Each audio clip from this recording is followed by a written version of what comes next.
സുഹൃത്തുക്കളെ, നിസ്കാരത്തിന്റെ ശേഷം നമസ്കാരത്തിൽ നമ്മൾ പിന്നെ അസ്സലാമു അലൈക്കും വറഹ്മത്തുള്ളാഹി എന്ന് പറഞ്ഞുകൊണ്ട് വിരമിക്കുകയാണ്. നിസ്കാരത്തിന്റെ ശേഷം നബി സല്ലല്ലാഹു അലൈഹി വസല്ലം എന്താണ് അവിടുത്തെ പതിവ്? നിസ്കാരത്തിന്റെ ശേഷമുള്ള ദിക്ർ. കാന റസൂലുള്ളാഹി സ്വല്ലല്ലാഹു അലൈഹി വസല്ലം ഇദൻ സറഫ മിൻ സ്വലാത്തിഹി ഇസ്തഗ്ഫറ സലാസൻ വഖാല അല്ലാഹുമ്മ അൻതസ് സലാം ومنك السلام تباركت يا ذا الجلال والإكرام. അല്ലാഹുവിന്റെ റസൂലിന്റെ പതിവായിരുന്നു നിസ്കാരത്തിൽ നിന്ന് വിരമിച്ചു കഴിഞ്ഞാൽ എന്നിട്ട് പറയുന്നു, അല്ലാഹുമ്മ അൻതസ് സലാം, അല്ലാഹുവേ നീയാണ് രക്ഷ. അസ്സലാം എന്ന് പറയുന്നത് ഇസ്മും മിൻ അസ്മാഇല്ലാഹി തആല, അല്ലാഹുവിന്റെ ഒരുപാട് നാമങ്ങളുണ്ട് അല്ലാഹുവിന്. അതിൽപ്പെട്ട ഒരു നാമമാണ്, അല്ലാഹുവിന്റെ ഒരു പേരാണ് സലാം. അല്ലാഹുവേ അൻതസ്സലാം, നീയാണ് രക്ഷ.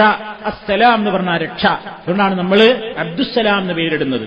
അല്ലാഹുവിന്റെ പേരാണ് അസ്സലാം. അല്ലാഹുമ്മ അൻതസ്സലാം, അല്ലാഹുവേ നീയാണ് രക്ഷ എന്ന് പറഞ്ഞാൽ എന്താണ്? എല്ലാ രക്ഷയുടെയും പ്രഭവ കേന്ദ്രം നീയാണ്. എല്ലാവർക്കും എല്ലാ രൂപത്തിലുള്ള രക്ഷയും നൽകുന്നത് നീയാണ്. വമിൻകസ്സലാം, നിന്നിൽ നിന്നാണ് രക്ഷ.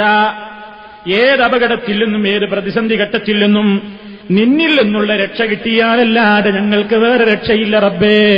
അതാണ് അല്ലാഹുമ്മ അൻതസ്സലാം, നീയാണ് രക്ഷ. വമിൻകസ്സലാം, നിന്നിൽ നിന്ന് തന്നെയാണ് രക്ഷ ഞങ്ങൾ പ്രതീക്ഷിക്കുന്നത്. തബാറക്ത യാ ദൽ ജലാലി വൽ ഇക്റാം, തബാറക്ത, നീ അനുഗ്രഹീതനായിരിക്കുന്നു. സർവ്വ അനുഗ്രഹങ്ങളും നിന്നിൽ നിന്നാണ്. ദൽ ജലാലി വൽ ഇക്റാം, നീ എല്ലാ മഹത്വത്തിന്റെയും ആദരവിന്റെയും ഉടമയാകുന്നു. സർവ്വ മഹത്വവും നിനക്കാണ്, സർവ്വാദരവിനും അർഹനും നീയാണ്.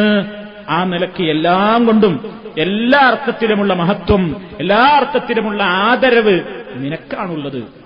നിന്നിൽ നിന്ന് ഞാൻ ആ നിലക്കത് പ്രതീക്ഷിക്കുന്നു അല്ലാഹുവേ. ഇതാണ് നിസ്കാരം കഴിഞ്ഞ ഉടനെ നമ്മൾ പറയേണ്ടത് സുഹൃത്തുക്കളെ.